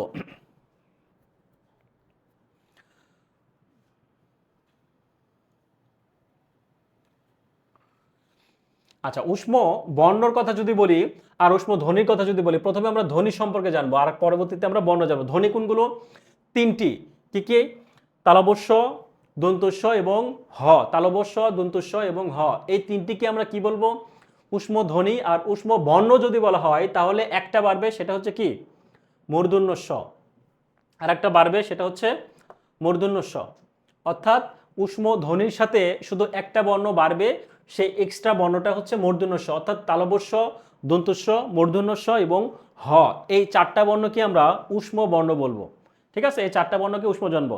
তো এখান থেকে 2টা তথ্য গুরুত্বপূর্ণ। উষ্ম ধ্বনি সংখ্যা কয়টি? 3টি। এবং উষ্ম বর্ণের সংখ্যা কয়টি? 4টি। এই 3টি 4টি, এটা একটু আমরা মাথায় রাখবো। এটা কিন্তু পরীক্ষার জন্য খুবই গুরুত্বপূর্ণ। এবং একই রকম শীষ ধ্বনির কথা যদি বলা হয়, যে ধ্বনি উচ্চারণের শীষ দেওয়ার মতো আওয়াজ হয় তাদেরকে আমরা শীষ ধ্বনি বলি। শীষ ধ্বনির সংখ্যা কয়টি? এটাও খুবই গুরুত্বপূর্ণ পরীক্ষার জন্য। শীষ ধ্বনি কয়টি এবং শীষ বর্ণ কয়টি? একটা হচ্ছে 2টি এবং 3টি। অর্থাৎ শীষ ধ্বনির কথা যদি বলা হয় তাহলে অ্যান্সার হচ্ছে 2টি, আর শীষ বর্ণের কথা যদি বলা হয় তাহলে হচ্ছে কি তালব্যস্ব, দন্তস্ব এবং মূর্ধন্যস্ব একটা যুক্ত হবে। তো এইটা খুবই গুরুত্বপূর্ণ পরীক্ষার জন্য। উষ্ম ধ্বনি এবং শীষ ধ্বনি বা উষ্ম বর্ণ বা শীষ বর্ণটা পরীক্ষার জন্য কিন্তু আমরা খুবই গুরুত্বপূর্ণ। এটা খুবই মনে রাখার চেষ্টা করব। খুবই গুরুত্বপূর্ণ, খুবই গুরুত্বপূর্ণ। ঠিক আছে? তবে একটা মজার ব্যাপার বলি, এটা কিন্তু আমরা খুব সহজেই মাথায় রাখতে পারি, বিশেষ করে শীষ ধ্বনি। এটা কিন্তু বলা হয়েছে কি শীষ, তালব্য স উচ্চারণ করতে কিন্তু, বা দন্ত স, এটা উচ্চারণ করতে কিন্তু একটা কি হয়, একটা শীষের মতো হয়, তাই না? শীষ উচ্চারণ করতে কিন্তু একটা শীষের মতো আওয়াজ হয়, তো এটাকে কিন্তু শীষ ধ্বনি বলা হয়েছে। তো এখন আপনি একটা জিনিস খেয়াল করে দেখুন তো, আমি যে বলেছি শীষ ধ্বনি, এই শীষ বানানটা আসলে কি কি বর্ণ রয়েছে? এই শীষ বানানের ভিতরে কিন্তু এই শীষ ধ্বনির অ্যান্সারটা কিন্তু দেওয়া রয়েছে। শীষ বানানের ভিতরে শীষ ধ্বনির অ্যান্সার দেওয়া রয়েছে কি কি? এখানে দেখুন বানানটা কি রয়েছে, তালব্য স আর দন্ত স, এখানে কিন্তু দুইটা বর্ণই রয়েছে। অর্থাৎ শীষ বানানে যেরকম তালব্য স দন্ত স, তালব্য স ঋষি এবং দন্ত স, এবং এই শীষ ধ্বনিও কিন্তু এই দুইটাই, অর্থাৎ তালব্য স এবং দন্ত স বানানেও যেরকম, এটার অ্যান্সারও কিন্তু ওইটাই, দুইটা। আমরা এইভাবে মনে রাখতে পারি। আর শীষ বর্ণের কথা যদি বলা হয় তাহলে এটা কি, এই দুইটার সাথে আরও একটা যুক্ত হবে, সেটা হচ্ছে মূর্ধন্য স। এটা হচ্ছে মূর্ধন্য স, হ্যাঁ, এটা যুক্ত হবে। তো আশা করি বুঝতে পারছেন। ঘর্ষণজাত ধ্বনি সম্পর্কে একটু জানবো, যে এই জাতীয় ধ্বনির উচ্চারণে দুইটি বাকযন্ত্র কাছাকাছি আসে এবং কিন্তু একই সাথে যুক্ত হয় না বলে প্রায় বদ্ধ একটি অবস্থার সৃষ্টি হয়, ফলে ফুসফুস আগত বাতাস বাধা পায় এবং সংকীর্ণ পথে কিন্তু বের হওয়ার সময় ঘর্ষণের সৃষ্টি করে। তো এইটা একটু আমরা দেখব, অর্থাৎ যে ধ্বনি উচ্চারণের সময় মুখ বিবরের কোথাও বাধা না পেয়ে কেবল ঘর্ষণ প্রাপ্ত হয় বা ঘর্ষণজাত হয়, সেটাকেই আমরা কি বলবো, সেটাকে আমরা বলবো ঘর্ষণজাত ধ্বনি। এখন কথা হচ্ছে ঘর্ষণজাত ধ্বনির সংখ্যা কয়টি, এটা একটু খুবই গুরুত্বপূর্ণ, একটু মনে রাখবো। তালব্য স, দন্ত স এবং হ, এই তিনটি কিন্তু ঘর্ষণজাত ধ্বনি। আমরা মাথায় রাখবো তালব্য স, মূর্ধন্য স আর কি দন্ত স, এই তিনটা জিনিস শীষ বর্ণ। আর তালব্য স, দন্ত স এবং হ, এই তিনটি হচ্ছে ঘর্ষণজাত ব্যঞ্জন ধ্বনি। এবার জানবো ঘৃষ্ট ধ্বনিটা আসলে কি। ঘৃষ্ট ধ্বনি, তো ঘৃষ্ট ধ্বনি অর্থাৎ ঘর্ষণ এবং স্পর্শের মিলনের ফলে এই ঘৃষ্ট ধ্বনিটা আসলে মূলত তৈরি হয়। তো ঘৃষ্ট ধ্বনি কোনগুলা, এটা কিন্তু পরীক্ষার জন্য গুরুত্বপূর্ণ, এটা একটু আমরা মাথায় রাখবো, যে ঘৃষ্ট ধ্বনিটা টোটালি হচ্ছে চারটি। কোন চারটি? চ, ছ, বর্গীয় জ এবং ঝ, এই চারটাকে আমরা ঘৃষ্ট ধ্বনি বলবো, এবং এখান থেকেই মূলত পরীক্ষায় আসে। অর্থাৎ আমি যেই বর্ণগুলো পড়াচ্ছি, ঘৃষ্ট ধ্বনি বলি, নাসিক্য বলি, ঊষ্ম বলি, এই সবগুলোর কিন্তু সব থেকে গুরুত্বপূর্ণ বিষয় হচ্ছে কি, কয়টি এবং কি কি, কয়টি কি কি, এইটাই কিন্তু মূলত পরীক্ষার জন্য বেশি গুরুত্বপূর্ণ। তো এটা একটু প্রায়োরিটি দিতে হবে, ঠিক আছে? এবার জানবো কম্পনজাত বা কম্পিত ব্যঞ্জন কয়টি। আমরা জানি নিশ্চয়ই কম্পনজাত ধ্বনি হচ্ছে কয়টি, একটি। কেন? কারণ এটা উচ্চারণের সময় কিন্তু আমরা বুঝি যে র, র মানে কি, এটা কাঁপা কাঁপা একটা অবস্থা বা কম্পন একটা অবস্থা, কম্পিত একটা অবস্থা, তাই না? তো কম্পনজাত ধ্বনি আমরা জানি র। তারপরও সংজ্ঞাটা আমরা একটু দেখে নেব, অনেক সময় পরীক্ষায় কিন্তু সংজ্ঞাও কিন্তু পরীক্ষায় কিন্তু এসে থাকে। তারণজাত ধ্বনির কথা যদি বলা হয়, এটাও ঠিক একই রকম। তারণজাত ধ্বনি হচ্ছে দুইটি। তারণজাত ধ্বনি হচ্ছে দুইটি, একটা হচ্ছে ডয়ে বিন্দু র আর একটা হচ্ছে ঢয়ে বিন্দু র। একটা হচ্ছে ডয়ে বিন্দু র আর একটা হচ্ছে ঢয়ে বিন্দু র। এই দুটাকে আমরা কি বলবো, তারণজাত ধ্বনি বলবো। আর পার্শ্বিক ধ্বনি কি বলবো? পার্শ্বিক ধ্বনি হচ্ছে ল। আমরা নিশ্চয়ই জানি, এটা পরীক্ষার জন্য খুবই গুরুত্বপূর্ণ, পরীক্ষা আসে। পার্শ্বিক ধ্বনি হচ্ছে ল। অন্তস্থ বর্ণ খেয়াল করি, অন্তস্থ বর্ণ হচ্ছে কি স্পর্শ বর্ণ, এবং ঊষ্ম ধ্বনির অন্তরে অর্থাৎ মাঝে আছে বলে অন্তস্থ জ, র, ল, ব, এই বর্ণ চারটিকে অন্তস্থ বর্ণ বলা হয়। অর্থাৎ যদি বলা হয় অন্তস্থ বর্ণ কয়টি, অ্যান্সার হচ্ছে চারটি। কোন কোন চারটি? অন্তস্থ জ, র, ল এবং ব, এই চারটি হচ্ছে অন্তস্থ বর্ণ। আর পরস্ময়ী বর্ণ মানে কি আমরা নিশ্চয়ই জানি, অর্থাৎ যে বর্ণটা নিজে স্বাধীনভাবে চলতে পারে না, সেই বর্ণটাকে আমরা কি বলবো, পরাশ্রয়ী বর্ণ বলবো। তো পরাশ্রয়ী বর্ণ সংখ্যা আমরা নিশ্চয়ই জানি তিনটি, অনুস্বার, বিসর্গ এবং চন্দ্রবিন্দু। অনুস্বার, বিসর্গ এবং চন্দ্রবিন্দু, এই তিনটিকে আমরা পরাশ্রয়ী বর্ণ বলবো, পরাশ্রয়ী বর্ণ বলবো। আরেকটা হচ্ছে অযোগবাহ। অযোগবাহ বর্ণটা আসলে কি, এটা একটু আমরা খেয়াল করি।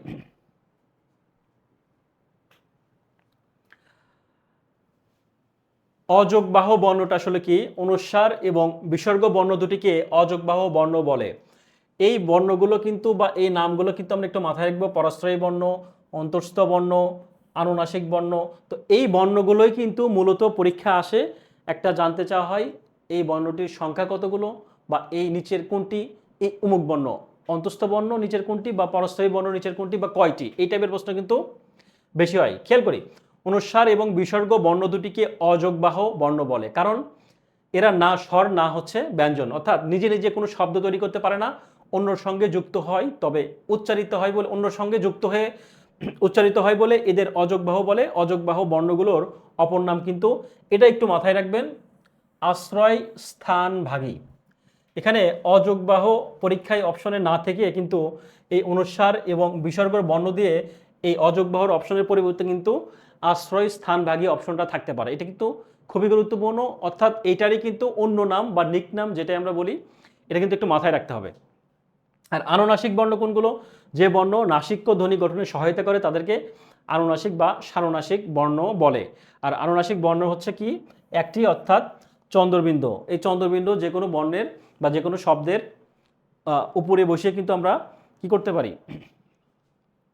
এই আনুনাসিক বর্ণ গঠিত হতে পারে, বা যে বর্ণ নাসিক্য ধ্বনি গঠনে সহায়তা করে তাকেই মূলত আনুনাসিক বলে। আর সব থেকে মাথায় রাখতে হবে আনুনাসিক বর্ণের সংখ্যাটা আসলে কয়টি? একটি। এটা একটু মাথায় রাখবো। সংখ্যাটা কতগুলো? এটা একটু গুরুত্বপূর্ণ বেশি। হ্যাঁ, সংখ্যাটি কতটি? একটি, এবং কি আসলে কোন বর্ণটি, এটা একটু আমরা মাথায় রাখবো। অনুস্বার কি? অনুস্বারের উচ্চারণটা হচ্ছে উ এর মতো, যেমন আমরা বলি রংকে আমরা কি বলি? রং বাংলা, এগুলো আমরা নিশ্চয় জানি। বিসর্গ নিশ্চয় জানি। বিসর্গ হচ্ছে কি? বিসর্গ হলো অঘোষ হ এর উচ্চারণে প্রাপ্ত ধ্বনি। হ এর উচ্চারণ হচ্ছে কি? ঘোষ, কিন্তু বিসর্গ এর উচ্চারণ কিন্তু অঘোষ। এটা একটু মাথায় রাখি, লাইনটা গুরুত্বপূর্ণ। হ এর উচ্চারণ হচ্ছে ঘোষ, কিন্তু বিসর্গ এর উচ্চারণ হচ্ছে অঘোষ। এটা একটু আমরা মাথায় রাখবো। আর তরল ধ্বনির কথা যদি বলা হয়, তরল ধ্বনি হচ্ছে দুইটি, একটা হচ্ছে র আর একটা হচ্ছে ল।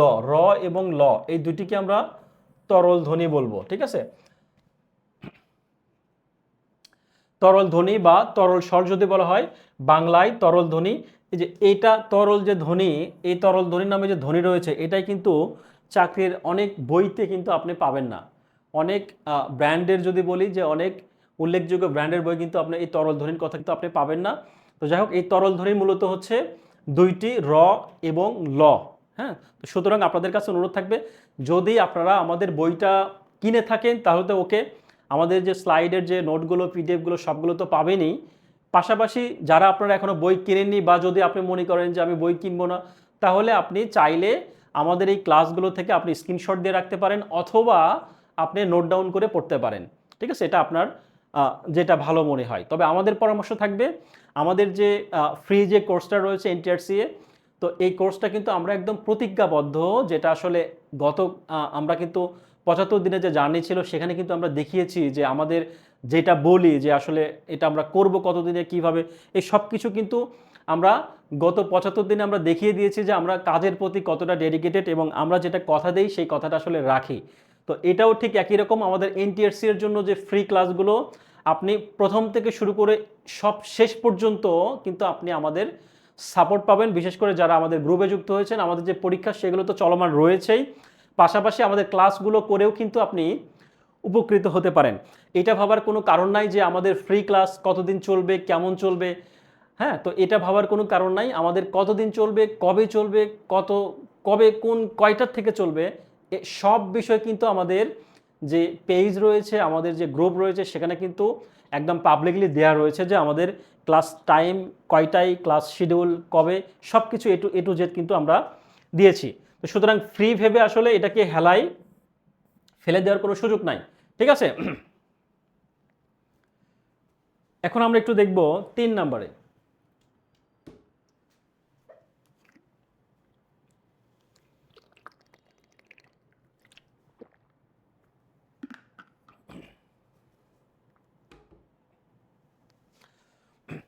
হাবিবা বিনতে সরকার বলেছেন এক্সট্রা অনেক তথ্য পেলাম। জি, হাবিবা বিনতে সরকার, অনেক ধন্যবাদ আপনাকে। তো আমরা এক্সট্রা অনেক তথ্য পেলাম, ব্যাপারটা হচ্ছে আমরা একটা কথা বলি, আমাদের যে ইংলিশ মজার যিনি শ্রদ্ধেয় স্যার রয়েছেন, নিশ্চয়ই আপনারা আমাদের স্যারের সম্পর্কে অবগত রয়েছেন। আসলে স্যারের সম্পর্কে যদি আমি কিছু বলে যাই, আসলে সেটাই কম হবে। আমি যতই বলি বা যতই বেশি বলি না কেন, আসলে আমার কাছে মনে হবে সেটাই কম হবে। হ্যাঁ, তো আমি স্যারের বিষয়ে নতুন করে কিছু বলছি না, আপনারা সবাই জানেন, নিশ্চয়ই জানেন। তো শুধু একটা কথাই বলবো, আমাদের যে পেজটা রয়েছে, যে ক্লাসগুলো রয়েছে, এই ক্লাসগুলো কিন্তু আপনারা যদি কোনো স্টুডেন্ট ফ্রি মনে না করে পেইড চিন্তা করে আপনারা যদি ভালোভাবে পড়েন, আমি মনে করি যে আপনারা এনটিআরসি পাশের জন্য যথেষ্ট তো হবেই, আমি মনে করি আসলে মোর দেন এনাফ, যথেষ্ট থেকেও বেশি আপনারা যদি এভাবে পড়তে পারেন। কেননা আমাদের যে এর আগে তো আমরা কি করেছি, শুধু প্রশ্নগুলো কিন্তু আমরা ব্যাখ্যা সহকারে পড়িয়েছি। যেখানে 4000 প্রশ্ন ছিল ওগুলো ব্যাখ্যা সহকারে যদি কোনো স্টুডেন্ট পড়ে, সেই টোটালি প্রশ্নের সংখ্যা দাঁড়াবে মিনিমাম 10 থেকে 12,000। আর আমাদের যে স্লাইডগুলো দিচ্ছি এখানে যে তথ্যগুলো রয়েছে, সেই তথ্যগুলো যদি আপনি পড়েন একটু বেসিক সহকারে পড়ে, আমাদের যে আপনার কাছে যেই বইটাই থাকুক না কেন, এই বইয়ের যদি বিগত প্রশ্নগুলো একটু প্র্যাকটিস করেন, তাহলে দেখবেন যে আপনি প্রায় 15 থেকে 20,000 প্রশ্ন আপনার কিন্তু পড়া হয়ে যাবে। আর এনটিএসসি পাশের জন্য কিন্তু এত প্রশ্ন পড়তে হয় না, ঠিক আছে? তো এই জন্যই বলি যে আপনাদের এনটিএসসির জন্য যতটুকু সাপোর্ট দেওয়া দরকার, যতটুকু সহযোগিতা দরকার, আশা করি আমাদের এই প্ল্যাটফর্ম থেকে কিন্তু সর্বোচ্চ সহযোগিতা কিন্তু আপনাদের করা হবে। হ্যাঁ, তো যাই হোক, খেয়াল করি আহ, আহ, এখানে বলছে যে ধ্বনির কম্পন মাত্রা অনুযায়ী আসলে কি, ধ্বনির কম্পন মাত্রা অনুযায়ী আসলে আমরা কয় ভাগে ভাগ করবো সেটা একটু দেখব। স্বরতন্ত্র অনুরণের উপর ভিত্তি করে, স্বরতন্ত্রের অনুরণের উপর ভিত্তি করে কয় ভাগে ভাগ করা যায়? এই ধ্বনির কম্পন বা দুই ভাগে ভাগ করা যায়। কি কি? ধ্বনির কম্পনের মাত্রা অনুযায়ী কিন্তু দুই ভাগে ভাগ করতে পারি। কি কি? খুবই গুরুত্বপূর্ণ, খুবই গুরুত্বপূর্ণ, খুবই গুরুত্বপূর্ণ। কি কি রয়েছে? অঘোষ ধ্বনি এবং ঘোষ ধ্বনি। তো মূলত আমি আপনাদের যা পড়িয়েছি আশা করা যায় এখান থেকে কমন পড়বে। আর যেই টপিকগুলো বেশি গুরুত্বপূর্ণ সেগুলো কিন্তু আমি বলে দিয়েছি। হ্যাঁ, তো এটাও কিন্তু খুবই গুরুত্বপূর্ণ, খুবই গুরুত্বপূর্ণ। পরীক্ষা কিন্তু এখান থেকেই মূলত অনেকগুলো প্রশ্ন হতে পারে। এটা যে শুধু এনটিআরসির জন্য গুরুত্বপূর্ণ ব্যাপারটা এরকম না। আপনার বিসিএস বলুন, ব্যাংক জব বলুন, বা আপনি যদি হেড টিচারের কথা বলুন, বা আদার্স 11 থেকে শুরু করে একদম শেষ পর্যন্ত অর্থাৎ 20 পর্যন্ত যে কোনো গ্রেডের জন্য কিন্তু এই টপিকগুলো খুবই গুরুত্বপূর্ণ। তো খেয়াল করি, অঘোষ ধ্বনি এবং ঘোষ ধ্বনি এটা আসলে চিনব কিভাবে? আমরা সবাই কিন্তু জানি, যেহেতু আপনারা পড়ে আসছেন অলরেডি জানি, তারপরেও একটু স্মরণ করে দিই যে অঘোষ ধ্বনিটা হচ্ছে যে সকল ধ্বনি উচ্চারণে স্বরতন্ত্র অনুদিত হয় না। এটার কিন্তু আবার সংজ্ঞা মাথায় রাখতে হবে, এই সংজ্ঞাটা গুরুত্বপূর্ণ। আমি কিন্তু বলে দিচ্ছি যেগুলো সংজ্ঞা গুরুত্বপূর্ণ এবং যেগুলো আসলে সংজ্ঞার প্রয়োজন হয় সেটা কিন্তু আমি কম গুরুত্বপূর্ণ সেটা কিন্তু বলে দিচ্ছি। তো এটা অঘোষ এবং ঘোষ ধ্বনি, এটার দুইটাই কিন্তু সংজ্ঞাটা খুবই গুরুত্বপূর্ণ। যে সকল ধ্বনি উচ্চারণের স্বরতন্ত্র অনুদিত হয় না তাদেরকে বলা হয় অঘোষ, আর যে সকল ধ্বনি অনুদিত হয় তাদেরকে বলা হয় ঘোষ। একটা হচ্ছে অঘোষ, ঘোষ, একটা হচ্ছে স্বরতন্ত্র অনুদিত হয় না, আর একটা হচ্ছে স্বরতন্ত্র অনুদিত হয়। তো এই বিষয়টা, এই দুইটা সংজ্ঞা কিন্তু পরীক্ষার জন্য গুরুত্বপূর্ণ। তো এখন অঘোষ চিনব কিভাবে? আমরা জানি যে বর্গের প্রথম এবং দ্বিতীয় ব্যঞ্জনকে আমরা অঘোষ বলবো, আর তৃতীয়, চতুর্থ এবং পঞ্চম এটাকে আমরা কি বলবো? ঘোষ বলবো। অর্থাৎ টোটাল যদি 5টা লাইন ধরি, তার প্রথম দুইটা হচ্ছে অঘোষ, পরের 3টা হচ্ছে ঘোষ। তো এটা নিশ্চয়ই আমাদের আসলে এভাবে আমরা চেষ্টা করি যে পরবর্তীতে একটু বিস্তারিত ভালোভাবে একটু দেখার, যে আসলে পরীক্ষায় আমরা কিভাবে সহজে মনে রাখতে পারি। একটু দেখি, একটু স্লাইডে খেয়াল করি।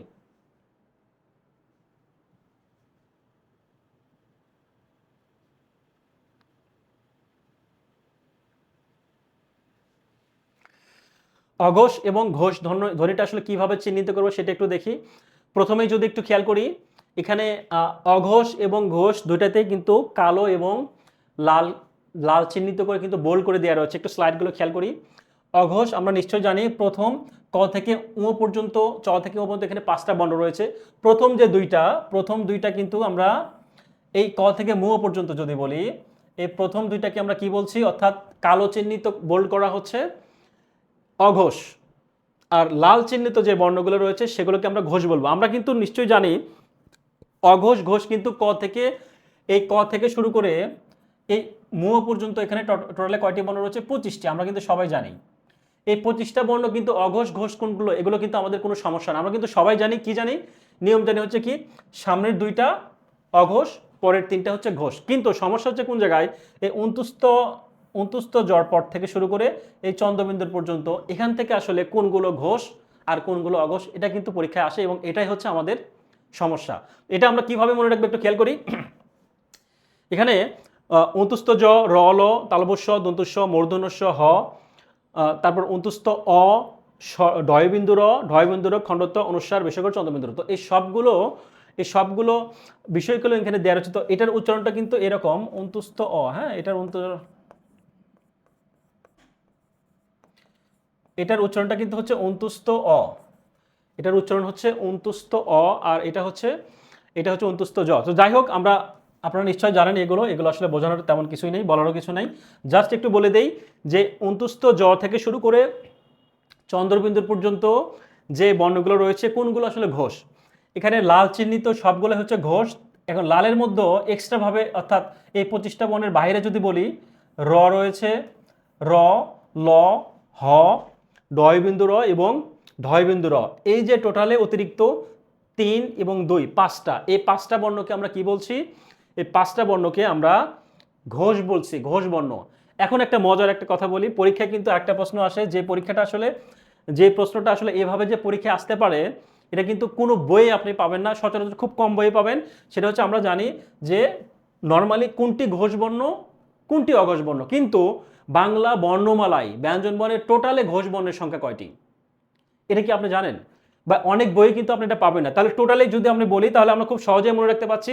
তাহলে এখানে কি, এখানে হচ্ছে 5টা, 10টা, 15টা, এইটা আমরা সবাই জানি। বাট তারপরে খেয়াল করি 15টা, এখানে হচ্ছে 16, 17, 18, 19, 20, 20টা। তাহলে আমরা টোটালে পেলাম হচ্ছে ঘোষ বর্ণ হচ্ছে 20টা, আর বাদ বাকি যেগুলো রয়েছে সেগুলো হচ্ছে অঘোষ। অঘোষ কতগুলো? 10টা, 11টা, 12, 13, 14, 15, 16, 17, 18, 19, আর 19টা হচ্ছে অঘোষ।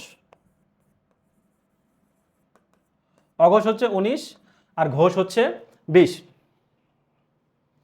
ঠিক আছে? তাহলে অঘোষ ধ্বনি হচ্ছে, আমরা জানলাম 19টি কোনগুলো, আর ঘোষ ধ্বনি কোনগুলো সেগুলো কিন্তু আমরা বোল্ড করা রয়েছে, অর্থাৎ লাল চিহ্নিত যে বোল্ড, সেগুলোকে আমরা ঘোষ এবং অঘোষ এভাবে কিন্তু আমরা মাথায় রাখতে পারি। ঠিক আছে, যাই হোক, এখন আমরা দেখব হচ্ছে যে ধ্বনির সৃষ্টিতে বায়ুর প্রভাবের মাত্রা অনুযায়ী কতগুলা, মাত্রা অনুযায়ী কি কি সেটা একটু দেখব। অর্থাৎ ব্যঞ্জন ধ্বনির উচ্চারণের স্বরতন্ত্রের ধ্বনির দ্বারা বায়ু প্রবাহের বা বাতাসের কম বেশি হওয়ার ভিত্তিতে ব্যঞ্জন ধ্বনিকে 2 ধরনের ধ্বনি দেখা যায়, একটা হচ্ছে অল্পপ্রাণ এবং মহাপ্রাণ। অল্পপ্রাণ এবং মহাপ্রাণ, এটা কিন্তু পরীক্ষায় আসে, একটু খেয়াল করি। যে সকল ধ্বনি উচ্চারণের বাতাসের চাপের স্বল্পতা থাকে, অর্থাৎ ফুসফুস তাড়িত বাতাসের পরিমাণ কম থাকে, সেগুলোকে আমরা অল্পপ্রাণ জানি। এখন অল্পপ্রাণ ধ্বনি কোনগুলো? প্রথম, তৃতীয়, পঞ্চম, অর্থাৎ বিজোড় ব্যঞ্জনগুলোকে আমরা অল্পপ্রাণ বলি। এটা একটু আমরা দেখব কি কি। তার আগে একটু দেখে, মহাপ্রাণ আমরা জানি বাতাসের চাপের আধিক্য থাকে এবং ফুসফুস তাড়িত বাতাসের পরিমাণ বেশি থাকে, সেগুলোকে আমরা মহাপ্রাণ ধ্বনি বলবো। তো এখন মহাপ্রাণ ধ্বনিগুলো যদি বলি, দ্বিতীয় এবং চতুর্থ অর্থাৎ জোর ব্যঞ্জনগুলোকে আমরা মহাপ্রাণ জানবো। তো এটা আরও একটু ক্লিয়ারভাবে বোঝার জন্য আমরা স্লাইডের দিকে একটু খেয়াল করি। এখানে অল্পপ্রাণ এবং মহাপ্রাণ ধ্বনি আমরা খুব সহজেই কিভাবে নির্ণয় করব সেটা একটু আমরা দেখব।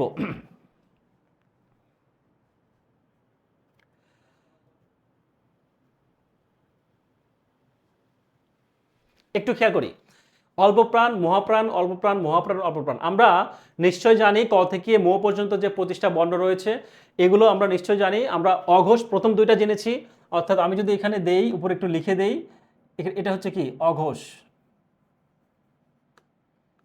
আর এই 3টা হচ্ছে কি ঘোষ। এই প্রথম 2টাকে আমরা অঘোষ বলবো এবং পরের 3টাকে আমরা ঘোষ বলবো, রাইট?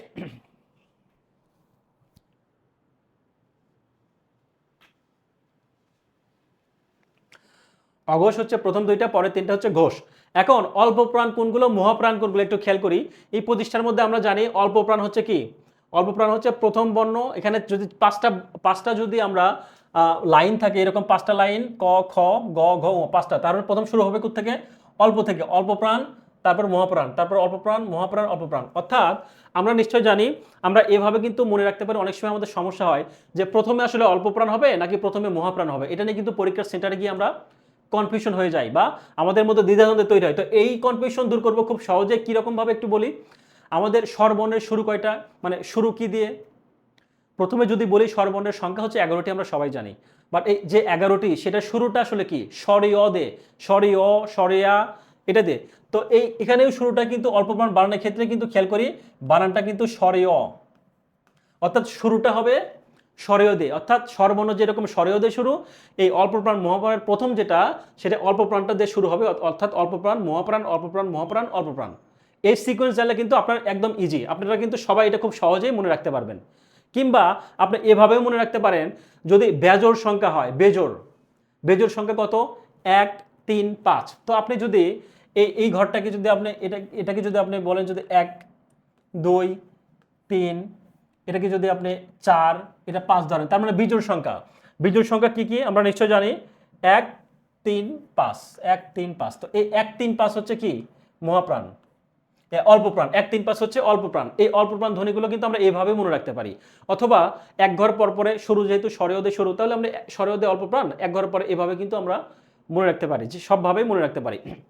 তো এখন পরবর্তী যে বর্ণগুলো রয়েছে এটা হচ্ছে আমাদের চিন্তার বিষয়, মাথা ব্যথার কারণ কি, অন্তুস্থ জ থেকে শুরু করে চন্দ্রবিন্দু পর্যন্ত। এখানে আসলে কোনগুলো অল্পপ্রাণ আর কোনগুলো মহাপ্রাণ, এটা খুব ইজি। দুইটা শুধু বর্ণ মাথায় রাখবো, আমাদের দুইটা বর্ণ মাথায় রাখবো, অর্থাৎ অল্প প্রাণটা আমাদের মনে রাখার দরকার নাই। কেন নাই? কারণ অল্প প্রাণ অন্তুস্থ জ থেকে শুরু করে এখানে অনেকগুলো অল্প প্রাণ বর্ণ রয়েছে, শুধু আমরা মহাপ্রাণটা মাথায় রাখবো। মহাপ্রাণ মাথায় রাখলে বাদ বাকি সবগুলো হচ্ছে অল্প প্রাণ। কিরকম?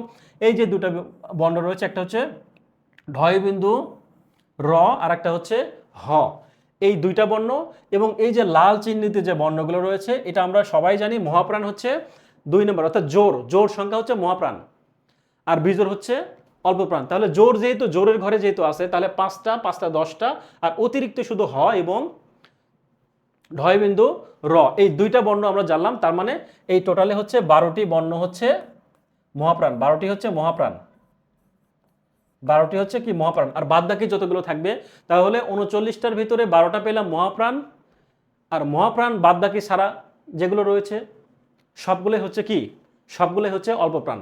তবে একটা কথা বলে রাখি, এই যে অল্প প্রাণ যেটা, এই অল্প প্রাণ এটাকে কিন্তু আমরা, এই ঘরটা কিন্তু আমরা নাসিক্য নামেও চিনি। আমরা কিন্তু একটু আগে জেনেছি নাসিক্য হচ্ছে বিভিন্ন মত, বাংলা একাডেমির মত জেনেছি, নবম দশম শ্রেণীর মত জেনেছি। তাহলে কি এই 5টা বর্ণকে আমরা নাসিক্য বলবো, শেষের যে বর্ণটা রয়েছে এই 5টা বর্ণকে নাসিক্য বলবো। এক্সট্রা ভাবে 2টা বর্ণ যুক্ত হয়েছে, একটা কি, এই যে এই দুইটা, একটা হচ্ছে অনুস্বার আর একটা হচ্ছে চন্দ্রবিন্দু। এই দুইটা বর্ণ কিন্তু এক্সট্রা ভাবে যুক্ত হয়েছে, অর্থাৎ টোটালে নাসিক্য বর্ণের সংখ্যা 7টি। কারো 9 10-এর বই মতে বা কোনো মতে, আবার হচ্ছে বাংলা একাডেমির মতে হচ্ছে কয়টি, 3টি বর্ণ কিন্তু রয়েছে। আমরা কি জানি, দন্তন্য ম, এবং আমরা কিন্তু জেনে আসছি। তো এই বর্ণগুলো কিন্তু আমরা জেনে আসছি। তাহলে আমরা কয়েকটা বিষয় জানলাম, যে অল্প প্রাণ ধ্বনি কোনগুলো, মহাপ্রাণগুলো। তাহলে ঘোষ অঘোষটা আমরা নিশ্চয় জানলাম, প্রথম দুইটা হচ্ছে অঘোষ, পরের 3টা হচ্ছে ঘোষ, এবং পরবর্তীতে আমরা জানলাম যে বোল করা যে বিষয়গুলো ছিল, হ্যাঁ, বোল করা যে বিষয়গুলো ছিল এগুলো কিন্তু আমরা দেখলে বুঝতে পারবো। তো খেয়াল করি এখানে লাল চিহ্নিতগুলো বলা রয়েছে মহাপ্রাণ ধ্বনি। তো এই বিষয়টা আশা করি আমাদের অল্প প্রাণ এবং মহাপ্রাণ এই বিষয়টা ক্লিয়ার হয়েছে। তবে একটা কথা বলি, সেটা হচ্ছে এই বিষয়টাই আমরা খুব সহজে বিকল্প একটা টেকনিকে শিখবো। বিকল্প একটা টেকনিক, কীরকম টেকনিক? এই যে বিকল্প নিয়ম, এটা খুবই ক্রিটিক্যাল এবং টেকনিক, এটা একটু মাথায় রাখবো। এই টেকনিকটা একটু মাথায় রাখবো, হ্যাঁ, এই টেকনিকটা একটু মাথায় রাখবো। এখানে ক থেকে ম পর্যন্ত যে বর্ণগুলো রয়েছে, ক থেকে ম পর্যন্ত যে বর্ণগুলো রয়েছে, এই বর্ণগুলোকে আমরা খুব সহজেই কিভাবে আসলে কোনটা কি সেটা মাথায় রাখবো, এটা একটু আমরা খেয়াল করব। খুব সহজ, এখানে কিন্তু ঘোষ অঘোষ অল্পপ্রাণ মহাপ্রাণ কিচ্ছু লেখা নেই, জাস্ট আমরা শুধু একটা বিষয় মাথায় রাখবো, কি 1 নাম্বার 2 নাম্বার 3 নাম্বার 4 নাম্বার। এটা কিন্তু বিকল্প, আমরা যারা ওইটাতে অভ্যস্ত তারা তো পড়বই, বাট আপনারা চাইলে এই অপশনটাও বা এই নিয়মটাও জেনে রাখতে পারেন। আপনাদের যেটা ভালো লাগে আপনারা সেটাই পড়বেন, খুব সহজে মনে রাখবো। কীরকম করে একটু খেয়াল করি। প্রথম আমাদের কাজ ক থেকে ম পর্যন্ত, এই ম পর্যন্ত বর্ণগুলো আমরা ছক আকারে লিখে রাখবো এবং 1 2 3 4 করে দিয়ে রাখবো, আমাদের কাজ শেষ।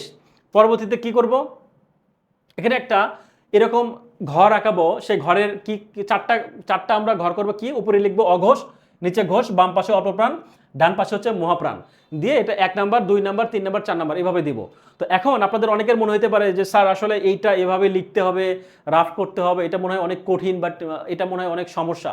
তো আপনাদের জ্ঞাতার্থে বলি যে এটা কিন্তু আপনাকে এভাবে লিখেও করতে হবে না, কারণ আপনি যখন বারবার প্র্যাকটিস করবেন, বারবার রিভিশন দেবেন, বারবার পড়বেন, তখন কিন্তু অটোমেটিক্যালি আপনার মাথার মধ্যে এটা গেঁথে যাবে। সুতরাং আলাদাভাবে আপনার ওভাবে খাতায় লিখে লিখে করতে হবে না। আপনার মাথায় থাকবে উপরে অঘোষ, নিচে ঘোষ, বাম পাশে অল্পপ্রাণ, ডান পাশে মহাপ্রাণ। এখন এই যে 1 2 3 4 এটা লেখার উদ্দেশ্য কি?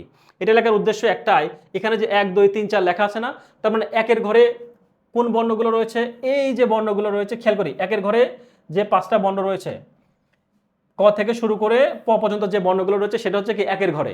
2 এর ঘরে হচ্ছে কি খ থেকে শুরু করে ফ, 3 এর ঘরে হচ্ছে কি গ থেকে ব, 4 এর ঘরে হচ্ছে ঘ থেকে ভ। এই যে আমরা 1 2 3 4 যে লিখছি 1 2 3 4, তাহলে এই যে সাপোজ ধরি আমি ঝ, এটা আসলে কি বর্ণ এটা আমি করব। তাহলে এটা কয় নাম্বার ঘরে আছে? 4 নাম্বার। তাহলে আমি এটা সুন্দর করে এখানে একটা ঝ বসাই দিব, 4 নাম্বার ঘরে বসা। তাহলে ঝ এটা তাহলে কোন বর্ণ? তাহলে আমি অ্যান্সার কি পেলাম? ঘোষ বর্ণ। এবং এটা কার মাঝখানে আছে? ঘোষ এবং একই সাথে মহাপ্রাণ। তার মানে অ্যান্সার হচ্ছে ঘোষ এবং মহাপ্রাণ। আমি দুটো একসাথে জানলাম। ঠিক আছে, সাপোজ আমি যদি আরেকটা উদাহরণ দেই, যদি বলে যে এই ডটা আসলে কোন বর্ণ? ঘোষ মহাপ্রাণ নাকি অঘোষ অপপ্রাণ না কি বর্ণ? তাহলে এটা কার ভিতরে আছে? 3 নম্বরে। কারণ কি ট ঠ ড আমরা এভাবে করে আমরা নিশ্চয়ই জানবো যে এটা হচ্ছে 3 নম্বরে। তার মানে 3 নম্বর যদি থাকে তাহলে এটা কোথায় বসবে? 3-এর ঘরে। তাহলে 3-এ বসালাম। তাহলে কি হলো? এটা অল্প প্রাণ এবং একই সাথে মহাপ্রাণ। তার মানে কি এটা ডটা আমি যদি এখানে বসাই, ডটা যদি এখানে বসাই, তারপর ডটা হচ্ছে অল্প প্রাণ এবং ঘোষ। ঠিক আছে, তারপর যদি আমি বলি এই কটা আসলে কি বর্ণ? এই কটা আসলে কি বর্ণ? তাহলে কটা আমি বসাই, তাহলে 1 নম্বরে, তাহলে 1 নম্বরে বসাই। তাহলে 1 নম্বরে যদি বসাই, এখানে ক বসালাম। তার মানে এখানে কি অল্প প্রাণ এবং অঘোষ।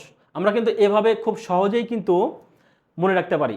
ঠিক আছে, পরবর্তীতে যদি খেয়াল করি, যদি বলা হয় সাপোজ যদি বলা হয় থ, থ নাম্বার কি? ত থ কয় নাম্বার? 2 নাম্বার। 2-এর ঘরে আছে। তাহলে 2টা আমি কোথায় বসাবো? 2টা আমি এখানে বসাবো। তাহলে আমি কি থ বসালাম, থটা যদি বসালাম 2-এর ঘরে, তাহলে থটা আসলে কি অঘোষ এবং মহাপ্রাণ। একই সাথে অঘোষ এবং মহাপ্রাণ। অর্থাৎ আমি কিন্তু এই ছকের মাধ্যমে জাস্ট শুধু 1 2 3 4 জানবো। 1-এর ঘরে কি কি নিশ্চয়ই আমরা সবাই জানি, 2-এর ঘরে কি, 3-এর ঘরে কি, 4-এর ঘরে কি, সবাই কিন্তু আমরা একদম নিঃসন্দেহে মাথায় রাখতে পারবো, কোনো সমস্যা হবে না। ইভেন আপনাকে কিন্তু এটা আলাদাভাবে লিখতেও হবে না। আপনাকে যদি বলা হয় মুট আসলে কি, কি যদি বলা হয় যে পটা আসলে কি হবে, আপনি জানেন প হচ্ছে 1 নাম্বার।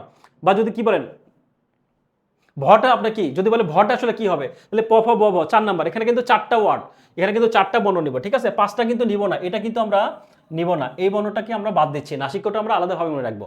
বাট এই 4টা, এই 4টার কথা বলছি। যদি বলে ভ, প ফ ব ভ 4 নাম্বার এমনি জানবেন, তাহলে কি 4 নাম্বার কোথায় বসাবেন? এই যে এখানে বসালাম। তার মানে এটা অ্যান্সার কি ঘোষ এবং একই সাথে মহাপ্রাণ। তো আপনি খুব সহজেই কিন্তু চাইলে এভাবে কোনগুলো ঘোষ কোনগুলো অঘোষ এভাবে নাম্বারিং করে কিন্তু জাস্ট আপনি শুধুমাত্র ওই সংখ্যাটা মাঝখানে বসাই দিবেন, তাহলে অটোমেটিক্যালি আপনি দুইটা একসাথে জানবেন, অল্পপ্রাণ ঘোষ নাকি মহাপ্রাণ ঘোষ নাকি অঘোষ মহাপ্রাণ। এই সবগুলো কিন্তু একসাথে আপনি দুটো জেনে যাবেন, আপনার আলাদাভাবে মুখস্থ করতে হবে না। তো যাই হোক, এই হচ্ছে বিষয়। তো এই নিয়মটা আমি এখানে লিখে দিয়েছি, যে সকল বর্ণ ঘোষ নাকি অঘোষ, অল্পপ্রাণ নাকি মহাপ্রাণ, সেটা জানার জন্য এই বক্সের মধ্যে ওই বর্ণটা রাখলেই খুব সহজে কিন্তু আমরা সেটা নির্ণয় করতে পারবো। ব কোন বর্ণ যদি বলা হয়, তাহলে যেহেতু ব 3 নাম্বার বর্ণ রয়েছে, তাহলে এটা ঘোষ এবং অল্পপ্রাণ। অর্থাৎ এখানে উদাহরণে বলা হয়েছে ব, আমরা যদি ব দেই এখানে 3 নম্বর, তার মানে কি ঘোষ এবং অল্পপ্রাণ। তো এভাবে কিন্তু আমরা চাইলে খুব সহজেই কিন্তু আমাদের পড়াগুলো মনে রাখতে পারি।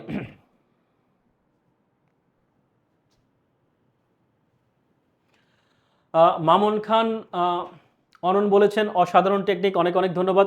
যাই হোক, আপনারা আমাদের এতক্ষণ ধরে যারা কষ্ট করে ছিলেন, আমাদের লাইভে যুক্ত ছিলেন, আমাদের ক্লাসগুলো করেছেন, আপনাদেরকে অনেক অনেক ধন্যবাদ। আশা করি আপনারা উপকৃত হচ্ছেন, উপকৃত হয়েছেন এবং উপকৃত হবেন, এটা বিশ্বাস রাখি। তো সুতরাং আপনাদের প্রতি একটাই অনুরোধ থাকবে, আপনারা অবশ্যই আমাদের ক্লাসগুলো করবেন এবং আমাদের যে পরীক্ষাগুলো হচ্ছে অবশ্যই বইগুলো কিনে আমাদের পরীক্ষায় যুক্ত হবেন, পরীক্ষাগুলো দিবেন। এতে করে আপনার নিজের যে অবস্থানগুলো সেগুলো কিন্তু পরিষ্কার হবে, ক্লিয়ার হবে এবং আপনার প্রস্তুতিগুলো আরও অনেক চাকরি পাওয়ার ক্ষেত্রে কিন্তু সহায়ক ভূমিকা পালন করবে। তো যাই হোক, আজকে এই পর্যন্তই থাকবে। দেখা হবে ইনশাল্লাহ পরবর্তী ক্লাসে। ভালো থাকবেন, সুস্থ থাকবেন। আসসালামু আলাইকুম।